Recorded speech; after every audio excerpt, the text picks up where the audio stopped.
그들이 그리로 가서 그 가운데에 모든 미운 물건과 모든 가증한 것을 제거하여 버릴지라.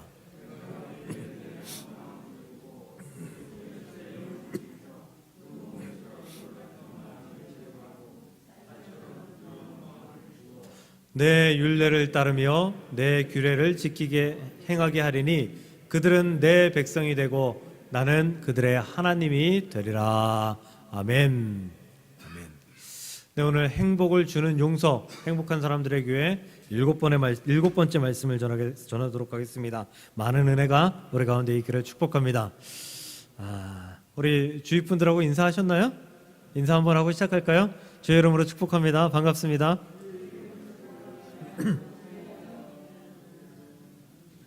네, 은혜도 있길 소망하고 행복하시기를 축복합니다. 행복한 삶을 살아가고 계십니까? 행복하십시오. 반드시 행복하십시오. 정말 행복에 겨워하고 또 행복을 기원하는 하나님의 놀라우신 역사로 말미암아 우리의 삶에 행복합니다라는 고백이 넘쳐날 수 있기를 간절히 소망하고 또 소망합니다. 오늘 일곱 번째 말씀, 용서가 주는 행복이라는 제목을 가지고 말씀을 전할 텐데, 정말 용서로 말미암아 우리 안에 행복이 한 발자국 더 가까이 올 수 있기를 간절히 소망하고 축복합니다. 용서, 많이 말씀을 듣습니다. 그런데 용서는 말과 글로는 쉽습니다. 근데 마음과 행동으로는 참 어려운 것 같습니다. 말씀을 전하는 저도 용서가 어렵습니다. 정말 용서가 안 되는 사람들이 제 앞에 나타날 때도 있고요. 그 용서하지 못하는 분노로 말미암아 하나님께 회개할 때도 있는 것을 고백합니다. 대한민국 사람들에게 용서할 수 없는 몇 가지가 있는데요. 그 중에 3위가 바로 그 떠먹는 요구르트 뚜껑 핥아먹지 못하게 하면 용서할 수 없다고 합니다. 다 그렇게 드시나요? 다 그렇게 드신다고 하더라고요. 그래서 제가 유튜브를 찾아보니까 재벌 아들, 재벌의 아들도 그 뚜껑을 핥아먹는다고 그런 유튜브가 있더라고요. 용서하지 못하는 두 번째, 2위, 화장실 가는데 스마트폰 못 가져가게 할 때. 여러분들 다 화장실 가실 때 휴대폰 가지고 가십니까? 가지고 가시는 분들이 대부분이죠. 저도 가져갈 때가 많습니다. 화장실에 앉아 있는데 휴대폰이 없으면 왠지 허전하고 불편하고 조바심이 납니다. 대망의 1위가 뭘까요? 용서할 수 없는 대망의 1위. 오늘 온다고 했던 택배가 밤늦도록 오지 않을 때. 오늘 도착 예정입니다 라고 했는데 택배가 안 와요. 밤 10시가 돼도 11시가 돼도 택배가 안 옵니다. 다음 날에 옵니다. 용서가 되지 않습니다. 용서할 수가 없습니다. 대한민국 국민들에게 용서가 안 되는 그런 두 나라가 있죠. 거리상 가장 가까운 일본과 중국입니다. 사실 일본이 훨씬 더 먼 나라라고 생각했고 중국도 먼 나라라고 생각하고 있긴 했지만 일본만큼은 아니다라고 여겼는데 이번 올림픽 보니까 중국 역시 매 한 가지인 것 같다. 왜냐하면 이들의 역사 속에, 우리들의 역사 속에 보면 중국은 수천 년 동안 우리나라를 침공했던, 그래서 수많은 사람들을 죽였고 여인들과 아이들을 잡아갔고 노예로 삼았고 그래도 끝나지 않도록 계속 수탈했던 그런 나라가 중국이고요. 또 가깝게는 북한을 이용해서 남한까지도, 대한민국까지도 공산국가로 만들려고 했던 그런 악한 의도가 있었던 나라가 중국이었다라는 것을 생각하면 참 중국도 가깝지만 굉장히 먼 나라다, 용서하기 힘든 나라다라는 생각이 듭니다. 그런데 아무리 중국이 그렇다고 해도 일본만 하겠습니까? 대한민국 사람들한테 일본을 용서해라 라고 하면 그것만큼 어려운 것이 없는 것 같습니다. 그렇다면 중국과 일본은 왜 혐한을 할까요? 왜 대한민국을 싫어할까요? 일본 사람들, 일본 우익 사람들, 와, 정말 대한민국 국기를 태우고 난리를 하잖아요. 그런데 대한민국은 단 한 번도 일본의 영토를 침공한 적이 없습니다. 그렇죠? 백제는, 특히 백제는 많은 문화를, 선진 문화를 일본에 전해주었고, 신라도 마찬가지로 많은 문화를 전해준 것으로 우리 역사는 기록하고 있습니다. 잘못한 건 일본인데 왜 그들이 우리를 미워할까요? 잘못한 건 중국인데 왜 그들이 우리를 미워할까요?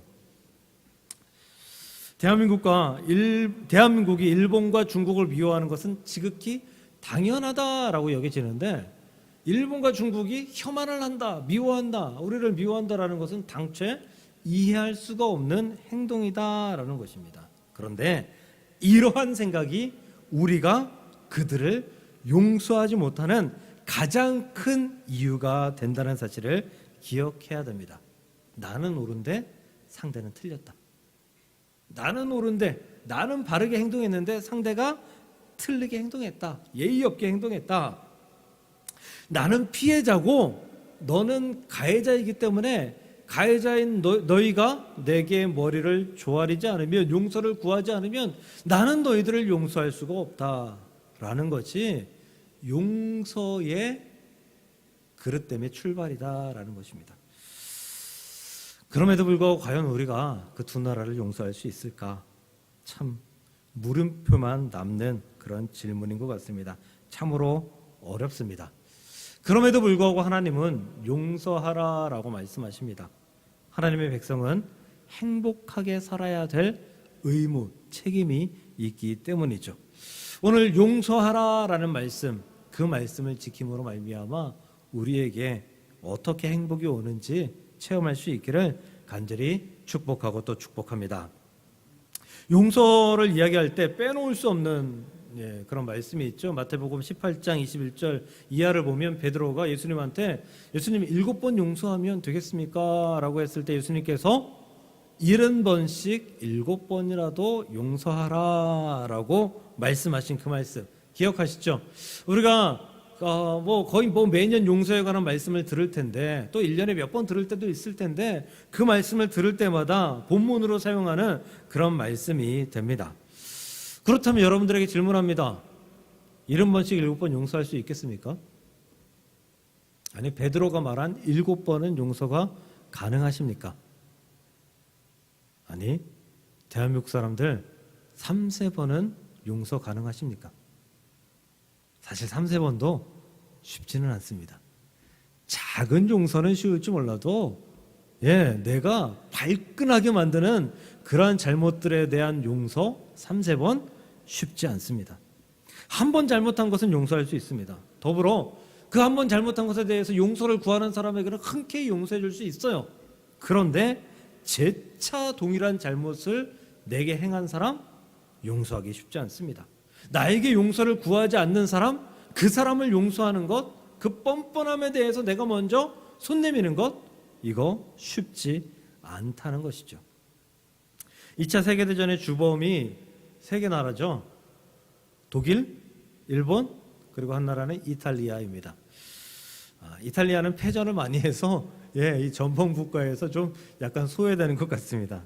그 중에 독일은 2차 세계대전 끝난 후, 패전 후 전범국으로서 책임을 지기 위한 여러 가지 노력을 합니다. 첫 번째로 그 히틀러와 함께 전쟁의 주축을 이뤘던 전범들을 색출해서 죄를 묻습니다. 많은 사람들이 사형을 당합니다. 두 번째로 피해를 입은 이웃 국가들에게 많은 배상액을 10수년간 걸쳐서 배상합니다. 세 번째, 이게 중요합니다. 전쟁의 책임은 영원히 끝나지 않는다라고 독일 민족은 생각합니다. 특히 정치권에서는 그 총리가 되는 사람마다, 그리고 또 정치를 하는 사람마다 그 사건을 잊지 말자, 기억하자, 사죄하자, 이것이 저들의 모토 중에 하나입니다. 그래서 그들은 지금까지도 사죄합니다. 배상하고 또 배상했는데 사죄하고 또 사죄하고 영원히 사죄할 거라고 합니다. 독일은 홀로코스트로 학살된 유대인들에 대한 용서를 매년 구하는 그런 행사도 행하고 있습니다. 1970년 12월 7일에 그 서독의 빌리 브란트 총리는 정말 국가적으로는 국가의 총수로서 그 국가적으로는 절대 하지 않는 그 폴란드의 수도인 바르샤바에 가서 유대인 위령탑 앞에서 무릎을 꿇습니다. 국가 총수가 다른 나라 가서 무릎을 꿇는다? 이건 절대 있을 수가 없는 일입니다. 그리고 사죄를 구합니다. 2015년 1월 우리가 잘 아는 독일의 메르켈 총리는 베를린에서 열린 아우슈비츠 수용소 해방 70주년 연설에서 이렇게 연설합니다. 나치 만행을 되새겨 기억하는 것은 독일인의 항구적인 책임, 영원한 책임이다. 또 메르켈 총리는 2019년 7월 히틀러 암살 미수 사건의 희생자들을 기리는 추모식에서 기억을 올바르게 보존하고 이어가야 한다. 역사적 교훈을 잊지 않고 새겨야 한다. 라고 하며 독일의 잘못에 대해서 다시 한번 용서를 구합니다. 이들은 계속해서 이런 일들을 할 거다라고 강조하고 행하고 있습니다. 전범국이지만 그래도 노력하는 모습에 감사합니다. 하지만 이웃나라 일본은 어떻습니까? 일본의 총리, 일본의 총리들은 매년 야스쿠니 신사에 가서 참배를 하죠. 야스쿠니 신사가 어떤 곳인가요? 신사라는 곳은 한마디로 절이에요, 절. 절이라고 보시면 돼요. 이 야스쿠니 신사에 가서 참배를 한다는 의미는 야스쿠니 신사에는 우리가 사람들이 죽으면 그 위령패들을 갖다 놓는데 그 위령패들이 어떤 사람들의 위령패들이 거기에 모여 있냐 하면 역사적으로 전쟁에서 승리한 장군들 더불어서 2차 세계대전의 전범들이 거기에 모여 있습니다. 그들은 매년 거기에 가서 참배하고 총리라는 사람이 공물을 갖다 바치고 그리고 존경한다, 감사한다, 당신들이 있어서 일본이 이렇게 성장할 수 있었다 라고 말하며 그것을 참배하러 간다라는 것이죠. 그들에게는 존경스러운 인물이 될 수 있을지 몰라도 우리에게는 전범입니다. 범죄자들입니다. 살인자들입니다. 정말 우리 민족을 학살했던 아주 나쁜 사람들입니다. 그런데 일본은 그들을 존경하고 참배합니다. 이런 사람들을 어떻게 용서해야 될까요? 하나님 좀 너무하시지 않나요? 용서하라. 70번씩 7번 용서하라. 너무하시지 않냐고요. 어떻게 이런 사람들을 용서할 수 있을까요? 아니, 용서를 구하는 사람을 용서하는 것도 사실 쉽지 않은데 용서를 전혀 구하지 않는 뻔뻔한, 오히려 미개한 한국을 발전시켰다라고 주장하는 저들을 어떻게 용서할 수 있을까요? 참 딜레마입니다. 어떤 이들은 이렇게 이야기합니다. 70번씩 7번 용서하라고 하시지 않느냐? 그들이 행한 잘못이 70번씩 7번밖에 되지 않느냐? 훨씬 더 많지 않느냐? 용서할 수 없다. 우리 용서하기 힘듭니다. 그렇다면 용서하지 못하면 행복할 수 없는데, 용서하지 못하면 하나님 말씀 지키는 것 아닌데 지옥 가게 되는 것입니까? 참으로 어려운 그런 신앙의 명령 아닌가 싶습니다. 그럼에도 불구하고 하나님은 계속해서 우리에게 용서해야 된다, 용서해야 된다, 용서해야 된다라고 말씀하십니다. 그 이유는 용서하지 않는 마음은 우리 마음속에 그늘을 만들기 때문입니다. 그 그늘이 바로 상처입니다. 상처. 우리가 일본에게 받은 상처 때문에, 그 상처 때문에 일본을 미워하게 되는 것입니다. 용서하지 못하는 것은 큰 상처를 받았기 때문입니다. 그 상처는 언제든 우리가 비슷한 일들을 겪었을 때 우리 밖으로 다시 한번 나타나게 돼서 우리가 예민 반응, 과잉 반응을 할 수 있도록 우리에게 만들어줍니다. 오늘 말씀 18절입니다. 미운 물건과 모든 가증한 것을 제거하여 버릴지라. 너희 마음속에 있는 미운 물건이 무엇입니까? 가증한 마음이 무엇입니까? 바로 우리를 아프게 하고 잘못되게 했던 그 모든 상처들, 용서하지 못하게 만드는 그 상처들을 말하고 있는 것 아니겠습니까? 19절에 돌 같은 마음을 제거하고 살처럼 부드러운 마음을 주라. 우리 돌 같은 마음, 왜 돌같이 딱딱한 마음이 되어서 용서하지 못하게 되었습니까? 그들이 우리에게 용서하지 못할 만큼 상처를 주었기 때문 아니겠습니까? 그런데 그 돌같이 딱딱한 마음을 부드러운 마음으로 변하게 하여, 용서의 마음으로 변하게 하여 너희들이 그 마음의 행복을, 은혜를 받아들일 수 있는 하나님의 백성이 되라라고 오늘 말씀합니다. 올겨울에 귤 많이 드셨습니까? 귤 좋아하십니까? 일부 때 물어봤더니 일부 때는 둘 나오잖아요. 저희 와이프하고 사모하고 연희하고 둘 나오는데 연희 자매가 자신은 과일을 안 좋아한다 그러더라고요. 과일을 안 좋아하는 여자분은 별로 없는데 과일들 다 좋아하시나요? 귤 많이 드셨어요? 대한민국에 제주도가 있다는 것은 정말 큰 축복 중에 하나입니다. 여행 가면서 힐링하는 그런 것도 있지만 매 겨울마다 이 귤을 먹는데 이 귤만큼 싼 과일이 있나요? 귤만큼 싼 과일이 없는 것 같아요. 1,000원, 2,000원어치만 사도 그날 저녁은 푸짐하게 먹을 수 있습니다. 그래서 우리는 보통 귤을 살 때 상자로 사죠. 5kg, 10kg, 15kg 이런 큰 상자로 삽니다.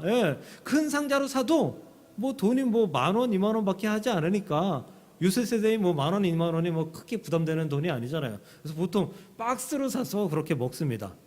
귤을 사온 날은 그날은 손톱이 노래질 정도로, 노랗게 물들 정도로 까고 또 까서 그 귤을 먹곤 합니다. 그런데 그 귤을 박스로 사면 생기는 문제가 있습니다. 문제가 있어요. 무엇인가 하면 그 귤을 박스로 사면 그 며칠 지난 이후에 하얀색 곰팡이가 피어나는 귤이 생긴다라는 거예요. 하얀색 곰팡이가 생긴다. 지금 우리 시중에 유통되는 뭐 마트에 사는 그런 귤들은 약품 처리가 돼 있어서 며칠 지나면 상하는 그런 경향이 있어요. 그러면 이렇게 하얀색 곰팡이가 생긴 그 귤을 어떻게 해야 되죠?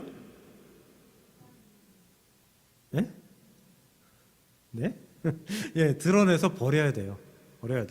그리고 드러내서 버리고 주변을 잘 살펴봐야 되죠. 옆에 것들에 번졌는지 살펴봐야 돼요. 그래서 조금이라도 번진 거 있으면 그것도 같이 버려야 돼요. 그렇지 않으면 그 곰팡이가 그 순식간에 하루 이틀 만에 다른 여러 개들을 다 상하게 만들거든요. 그래서 버려야 돼요. 우리의 상처도 그렇다라는 거예요. 우리 안에 용서하지 못하는 상처가 우리 안에 딱 들어와 있으면요, 그 상처가 우리 마음을 곪게 만듭니다. 그래서 딱딱해지게 되는 거죠. 곪게 만들어서 우리가 용서의 마음을 쓰지 못하도록 자꾸만 우리를 괴롭힌다라는 거예요. 상처를 드러내지 않으면 그 상처가 우리 마음을 곪게 하고요. 그리고 우리는 그 상처를 트라우마라고 부르곤 합니다. 우리 지방회의 그 은퇴하신 목사님의 그 사모님은 결혼 초에 아이를 임신 중인 어느 날 밤에 하혈을 하셔서 급히 택시를 타고 세브란스 병원을 가는 중에 여의도쯤에서 급하게 신호 위반을 하고 가는 군용 트럭과 사고가 나서 하반신 불구가 되셨습니다. 멀쩡했던 분이. 이분은 그 휠체어도 혼자 타기 어렵습니다. 그래서 목사님이 들고 이렇게 안고 태워 주셔야 돼요. 매일 그냥 누워 계시고 앉아만 계시니까 욕창이 생기죠. 제가 마지막으로 뵀었을 때도 욕창 수술을 17번인가 했다라고 했었으니까 참 그 욕창 수술이 쉬운 수술이 아니잖아요. 굉장히 어려운 수술이에요. 그냥 뭐 우리가 쉽게 뭐 맹장 드러내는 이런 수술보다 훨씬 어려운 수술, 훨씬 고통스러운 수술이라고 하더라고요. 그 수술을 17번 했다. 참 안타깝습니다. 제가 그 교회 부교육자로 사역할 때 그 교회에서 이제 목사님을 모시고 어디를 가야 될 때가 있잖아요. 그럼 제가 운전하고 목사님이 뒤에 타시고 그리고 신방하러 가거나 어디 가는 경우가 있으면 가는 중간에 뒤에서 이런 소리가 들립니다. 이런 소리가 들려요. 큰 소리는 안 내셔요. 그분이 저보다 목소리가 더 작으세요. 제가 작으니 저보다 더 작다고 하면 그럼 뭐 얼마나 작은지 아시겠죠. 이러셔요. 작은 소리로. 어떨 때 그러냐 하면 앞에 차와 거리가 가까워질 때, 설 때. 저는 당연하게 그냥 설 수 있는데 편안하게 설 수 있는데 거리가 가까워지면 그때의 기억이 그 마음을 머리를 지배하는 거예요. 그래서 저는 아무 일도 아닌데 목사님은 겁나는 거예요. 막 두려운 거예요. 사고 날까 봐. 이런 것들을 우리는 트라우마라고 합니다. 상처죠, 상처. 씻을 수 없는 상처. 그런데 그 상처를 드러내지 않으면 그 상처는 죽을 때까지 우리를 괴롭힙니다. 그래도 이분은 그 상처를 어느 정도 이긴 거예요. 왜냐하면 차를 타고 다니실 수 있잖아요.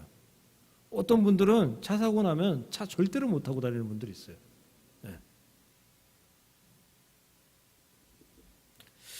특히 상처는 우리가 용서하지 못할 때 우리 안에 자리 잡게 됩니다. 그래서 우리가 상처를 이길 방법은 용서하는 것밖에 없다는 거예요. 그 백인 우월주의, 그 흑백 차별, 인종 차별이 가장 심한 나라가 어느 나라죠? 어디요? 남아프리카 공화국이요. 남아프리카 공화국. 지금 많이 좋아졌죠. 남아프리카 공화국은 흑인을 아주 그냥 법적으로 차별했던 그런 나라입니다. 그 다음으로 차별하는 나라가 호주. 호주는 지금도 백호주의라고 해서 백인 우월주의 사상을 가지고 있죠. 그래서 흑인들뿐만 아니라 동양인들도 심하게 차별하는 나라가 호주입니다. 이 남아프리카 공화국 하면 생각나는 사람? 넬슨 만델라 대통령. 넬슨 만델라 대통령. 이분이 젊을 때부터 그 흑인 인권을 위해서 시위하고 많은 싸움을 겪었던 그러한 아주 위대하신 분이잖아요. 근데 이분이 젊은 시절 그렇게 시위하고 정치권과 대립하다가 이 정치권의 권모 술수에 잡혀서 결국 감옥에 가게 됩니다. 무려 27년 동안. 27년 동안 그 형기를 마치고 출소하였을 때 그때의 나이가 72세.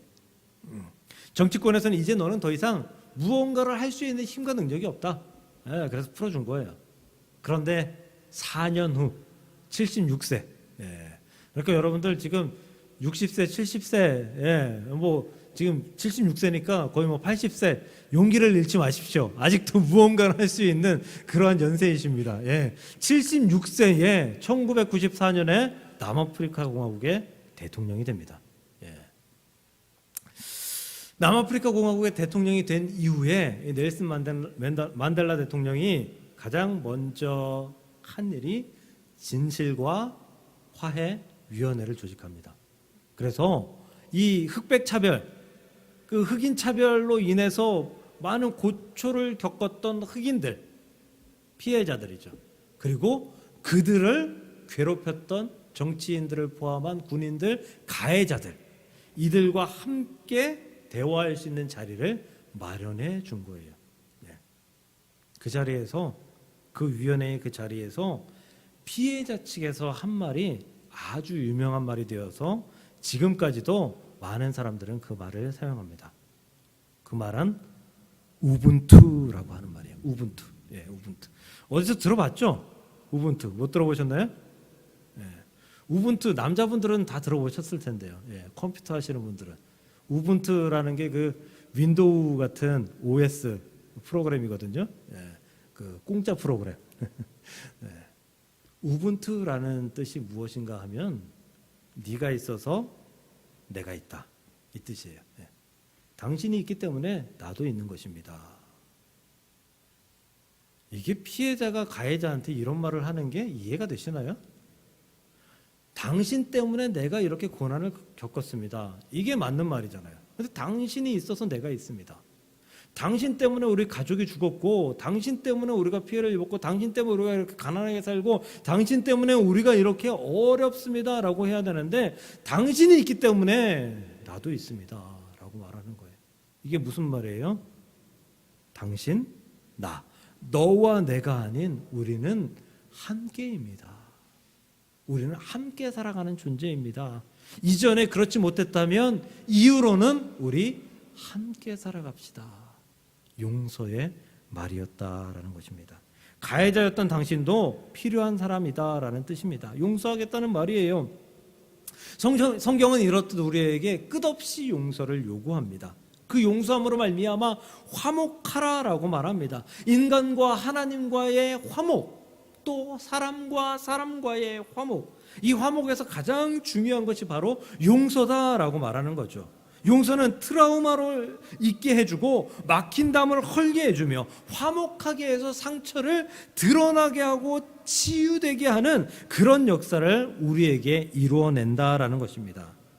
예수님께서 십자가에서 이렇게 말씀하시지 않았습니까? 저들의 죄를 사하여 주옵소서. 저들의 죄를 용서하여 주옵소서. 이것이 바로 예수님께서 우리에게 하셨던 그 용서, 또 우리가 본받아야 될 그 용서 아니겠습니까? 사랑하는 성도 여러분, 용서하기 어려운데도 불구하고 용서하기 위해 노력하고 결국은 용서에 승리할 수 있는 저와 여러분들 되시기를 주의 이름으로 축복합니다. 근데 용서에 조심해야 될 부분이 있어요. 아주 조심해야 될 부분. 용서는 누가 하는 거예요? 용서는 누가 하는 거예요? 내가 하는 거잖아요. 상처받은 내가 하는 게 용서죠. 근데 만약에 저하고 우리 백 집사님하고 똑같이 우리 경희자매한테 상처를 받았다라고 생각해 보세요. 그럴 일은 없겠지만 저는 경희자매를 용서를 했어요. 제가 백 집사님한테 말합니다. 집사님 용서하세요. 그리스도인이잖아요.